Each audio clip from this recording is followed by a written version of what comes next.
Estádios lotados, torcedores ensandecidos, jogadas fantásticas e premiações milionárias.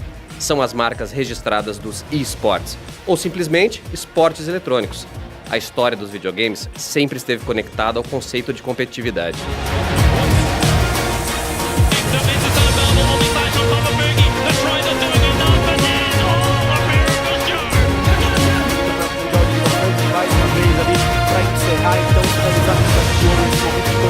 Deles, já vai ter muito mais aqui.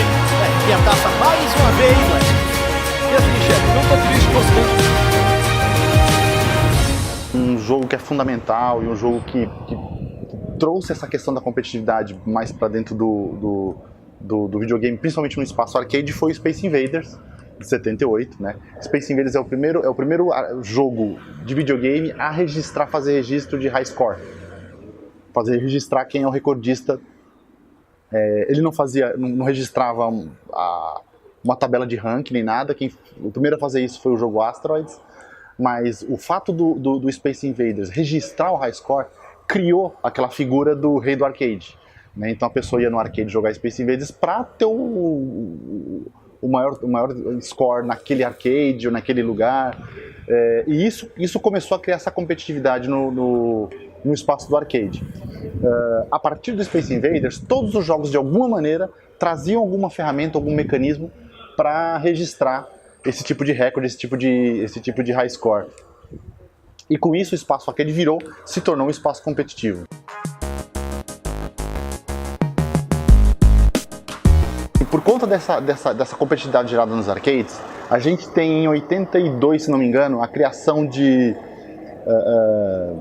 no interior dos Estados Unidos, um dono de arcade, ele tinha um arcade chamado Twin Galaxy, e a partir desse arcade dele, ele criou um campeonato que ele chamava de campeonato mundial, né? E ele conseguiu, com isso, uma certa notoriedade, virar um certo centro de competição de arcades nos Estados Unidos. O Twin Galaxy se tornou uma instituição independente, mesmo depois que o arcade dele fechou.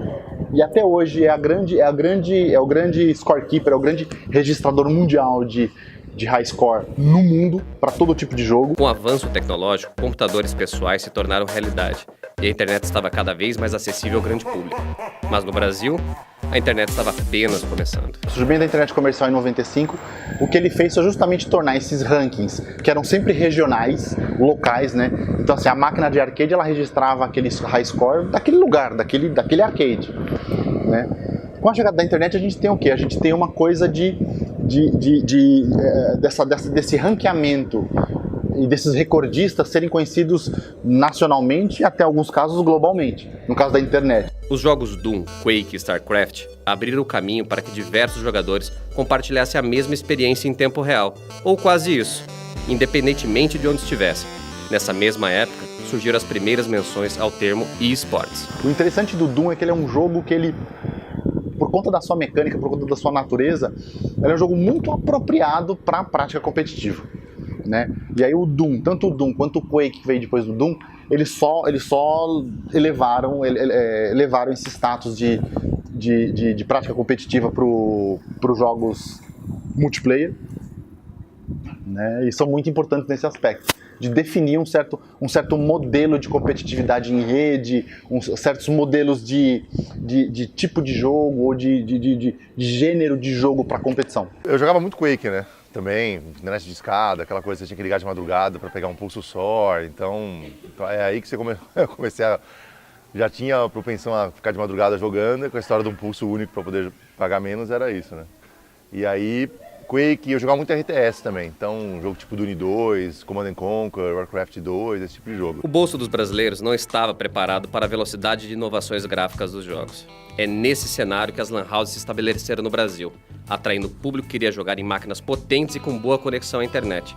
Dois fatores que expandiam a experiência dos games. E quando eu estava na faculdade de jornalismo, eu fiz uma matéria que foi numa lan house, uma das primeiras lan houses que teve em São Paulo, que foi a Monkey da Paulista. E aí a gente foi fazer uma matéria em vídeo lá e, puta, eu me encantei. A molecada junto jogando videogame. Na época eu podia fumar lá dentro, sabe? Eu era estudante, fumava cigarro, né? E bebia, tinha os Smirnoff Ice, cerveja pra vender. Era outra época, assim, meio no começo. E aí, pô, era balada, né? Então você saía da faculdade, ia pra lá e ficava jogando, bebendo com a galera, online, Counter-Strike, era, puta, um tesão, né? Era uma coisa que ninguém tinha visto nada assim parecido, né? Não sei arcade, só que arcade não era multiplayer, né? Então não tinha essa pegada de você jogar com outro cara que tava do outro lado da lan house, você gritava, xingava o cara, não sei o que, tal. Então foi isso, eu me encantei e aí comecei a tentar trampar com isso, assim. Acho que as lan houses, por muito tempo, eram os locais onde as pessoas iam se reunir para jogar, né? Até pela infraestrutura, né? Acho que era difícil, 10 anos atrás, você ter uma internet boa em casa, o suficiente para você jogar um CS, eu, pelo menos, quando ia pra lan house, era para jogar CS.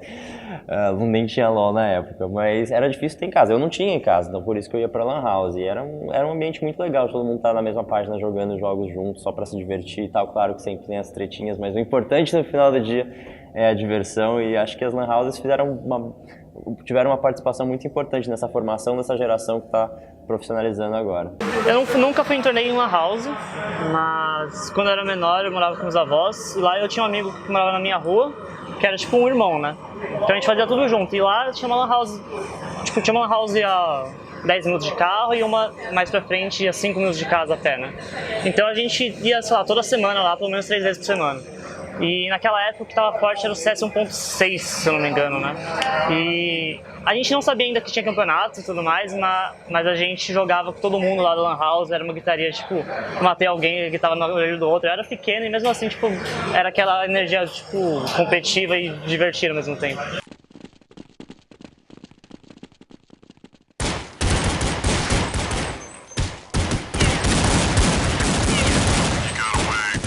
Elas funcionavam meio que para alguns jogos, eu acho, não para todos, principalmente para os jogos que eram mais populares, tipo Counter-Strike, elas eram esse hub, né, de encontro, né, dos clãs, das pessoas, jogos de equipe principalmente, que o Counter aí você precisava jogar junto, né.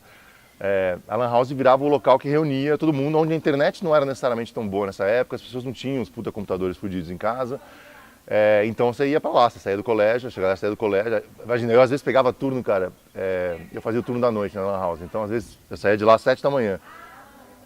7 da manhã tinha molecada que estava indo para a escola, que tentava chegar para ver se você conseguia pegar um finalzinho de lan house ainda para jogar um pouquinho antes de entrar na escola, porque a gente fechava, né, das 7 às 10. Então, mas era isso, a molecada estava surtando, todo mundo queria jogar e tal. E aí eu acho que foi isso que ajudou a fomentar também, principalmente Counter-Strike, né, por ser um jogo de equipe, a lan house favorecia muito a integração, né, o relacionamento, comunidade, a gritaria e todo mundo.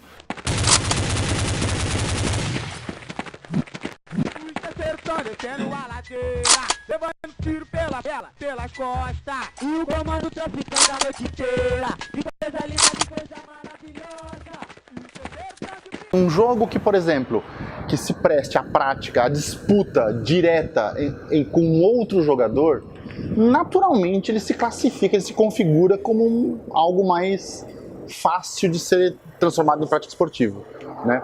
Um jogo mais solitário acho mais complicado, mas não impossível. Então, eu acho que esse negócio de casual e competitivo é mais da pessoa em si. Porque se você for pensar agora, o próprio LoL, tem as pessoas que jogam casualmente e as pessoas que jogam competitivamente. Então eu acho que o casual agora, a diferenciação é mais tipo, da pessoa. Eu quero jogar isso aqui de forma casualmente, eu quero jogar esse jogo de forma competitivamente. E todos os jogos agora, todos não, né? Basicamente todos os jogos estão dando essa oportunidade de você se profissionalizar no jogo. Quando começou a surgir a parte do esporte, do campeonato, algumas lan houses começaram a perceber que se você patrocinava um time, o time começava a ganhar campeonato, você conseguia ter mais destaque. Bem numa época onde as lan houses começaram a pipocar, né? Começou a virar a paleteria mexicana, assim. Então todo lugar tinha lan house, começou a virar uma guerra de preço. Então para as lan houses virou um diferencial você ter uma equipe que você patrocinava porque fazia propaganda. A molecada podia jogar, o principal era jogar de graça, eu acho, para a maioria dos times era poder treinar de graça, que não era tão barato assim na hora. Virava esse hub, né, de encontro, de mais pessoas também se concentravam, e para os principais times eles começavam a ganhar alguns patrocínios um pouco melhores.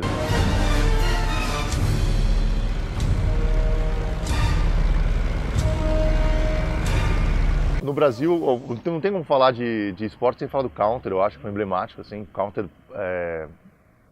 principalmente a partir do 1.6, assim, ele começou a bombar muito, né, então assim, era isso, com as lan houses, com a sinergia com as lan houses, o boom das lan houses foi impulsionado pelo Counter-Strike, né, e era tão dependente do Counter-Strike, inclusive quando as pessoas cansaram do Counter-Strike e as lan houses entraram em guerra de preço, e as pessoas começaram a cansar do Counter-Strike depois dos 2, 3, 4 anos, Aí o negócio começou a degringolar, porque você não tinha nenhum jogo sucessor, né? Algumas lan houses conseguiram emplacar o Battlefield, o 1942, mas assim, essas só sobreviveram um pouco mais, eu acho, mas a maioria, então era uma sinergia muito grande o boom das lan houses com o Counter-Strike. E aí, como era um jogo competitivo, de equipe e tal, e os campeonatos começavam a acontecer, os campeonatos eram ótimas ferramentas para as lan houses também fazerem, promoverem engajamento, né, no seu espaço, chamarem a gente para conhecer. Então, todas as lan houses começaram a organizar campeonatos, alguns eram maiores, alguns eram menores. Quando a Riot veio para o Brasil, a Riot teve um desafio muito interessante, que ela organizou um primeiro campeonato na DreamHack de 2011, acho que foi. E, assim, abriu, vamos fazer um campeonato aqui para promover o jogo, a galera curte jogar e tal. E abriu a transmissão, deu, sei lá, 1,5 milhão de pessoas assistindo. E eles falam, cara, tem alguma coisa aqui, né? Vamos, a gente tem um foco super forte no jogador, no que ele curte, vamos começar a investir aqui. E começou a investir. E foi a primeira empresa que eu acho que começou a mobilizar recursos de fato para transformar, para trazer o nível de qualidade que tem em outros esportes para o game. Vamos montar uma equipe de transmissão para começar, quando os eventos começaram a bombar, a gente começou a rodar o Brasil fazendo eventos e tal. Vamos montar uma equipe de transmissão, vamos montar um estúdio, mas como é que você chama? Quem você traz para montar o estúdio? Cara, quem que faz esporte? Quem são as pessoas que estão nesse meio, né? Vamos trazer essa galera, vamos achar gente que é gamer lá e vamos montar um estúdio de transmissão com gente que faz transmissão de Copa do Mundo. Caco, BTI Corsair, alô! BTI Corsair, Ana JJ. Foi muito uma sinergia, eu acho, nesse caso também. Assim como teve a sinergia do Counter com as lan houses na época, que meio que fez o negócio bombar com as empresas de tech e tal. No caso do League, foi muito uma empresa que era feita por players, né, com uma paixão muito forte e com recurso para conseguir fazer. Um produto que era muito bom, um jogo que era do caralho, que era o League, que assim, é super competitivo, balanceado, enfim. Há controvérsias, mas está sempre em rebalanceamento. Com uma energia, eu acho que tinha uma faísca também no negócio acontecer, e no fundo, assim, e a resposta que você teve da base, né, dos jogadores, porque nunca tinha tido uma resposta tão forte, assim, de tanta gente que jogava, eu acho, e de tanta gente que curtia assistir o jogo sendo jogado no nível competitivo. Então, juntou essas coisas todas, e aí o negócio explodiu. Game 4, yes! O esportes foi do meio do LoL, né? Antes de jogar LoL, eu jogava outros jogos online, tipo Ragnarok, Age of Empires, essas coisas. Mas eu não sabia nada desse mundo competitivo, até porque na época não era tão forte, né? E foi jogando LoL que, por meio de um amigo em comum com o Yetis, Kalec, eles estavam montando um time, esse meu amigo indicou, e aí eu fiz o teste com eles e entrei pro competitivo. E depois que eu entrei, eu me apaixonei pelo mundo, né? Eu nunca mais quis sair. Triple eliminação, triple, quadra kill, vem pro Penta, kill do Kami! Eu não sabia que existia um meio, né? Na verdade, quando eu comecei 7 anos atrás, não tinha muito o profissional que há hoje em dia, era algo bem amador, mas eu não tinha pretensão nenhuma de viver disso, eu simplesmente ia para aula, chegava e jogava. Então, o meu primeiro time me veio com a primeira proposta, foi a mais difícil da minha vida, deixar de ganhar nada para jogar e ganhar R$20 por mês para jogar. Então, eu já tive meu primeiro salário de R$20 em RP, né, que é o dinheirinho do jogo, mas já era alguma coisa. E logo em seguida o jogo começou a crescer bastante. Em 2012 a gente teve numa BGS o primeiro campeonato, e ali o anúncio também de que o servidor do LoL viria para o Brasil, e acredito que dali em diante foi quando realmente o cenário explodiu.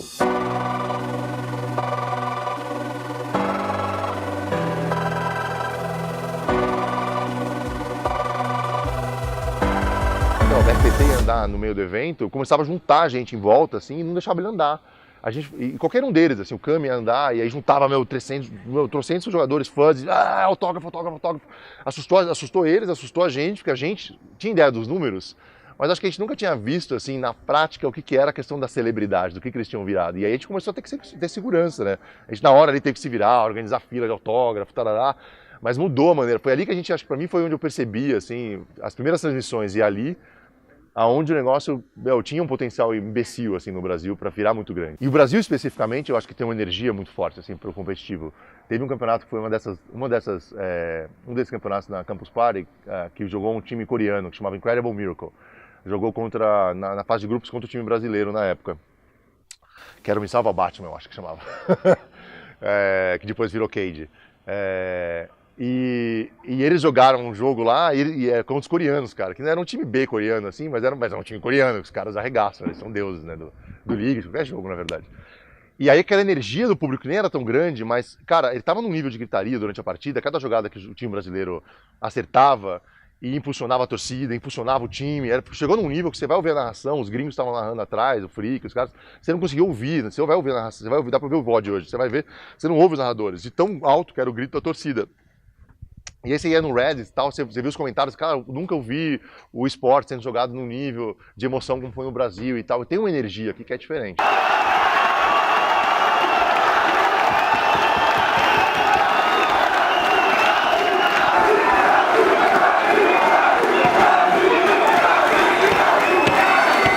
A grande mídia tem dado mais atenção para os esportes, sim, é verdade. Só que a forma como eles, esses canais de televisão, principalmente, mas também jornais, enfim, ainda falam sobre esse mercado, ainda é um pouco tradicional demais, por assim dizer.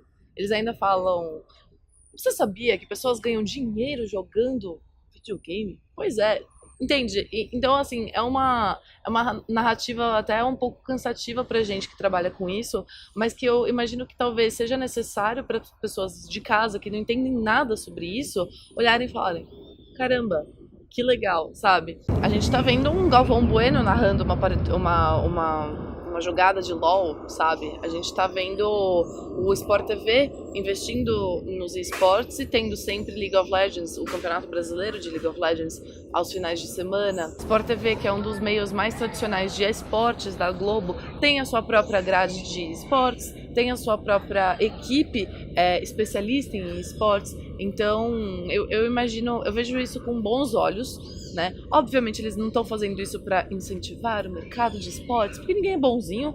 Eles estão fazendo isso porque eles procuram mais público, eles procuram mais dinheiro, e esse mercado tem isso de sobra.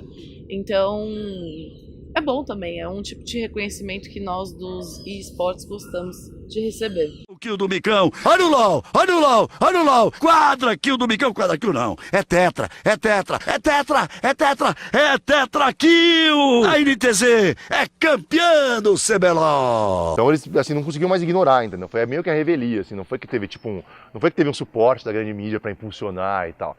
Foi uma coisa, ficou grande demais pra eles ignorarem, assim, sabe? Imagina, você começa a ter uma audiência na casa dos milhões, a gente jogou mundialmente fazendo final em estádio de Copa do Mundo, né, na Coreia e tal, e os caras, como assim? Calma aí, deixa eu tentar entender o que tá acontecendo.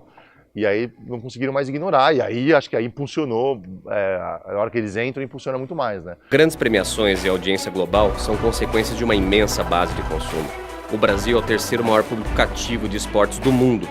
São quase 8 milhões de fãs, perdendo apenas para a China e os Estados Unidos.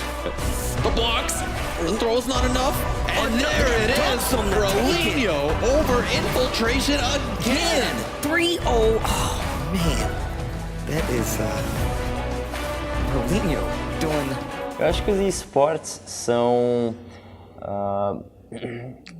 uma ampliação daquilo que a gente considera como esporte tradicional, uma modalidade nova que veio para abraçar a juventude que às vezes não está tão ligado em futebol e vôlei, mas gosta de jogar League of Legends e gosta de acompanhar um cenário competitivo disso, ou CS, enfim.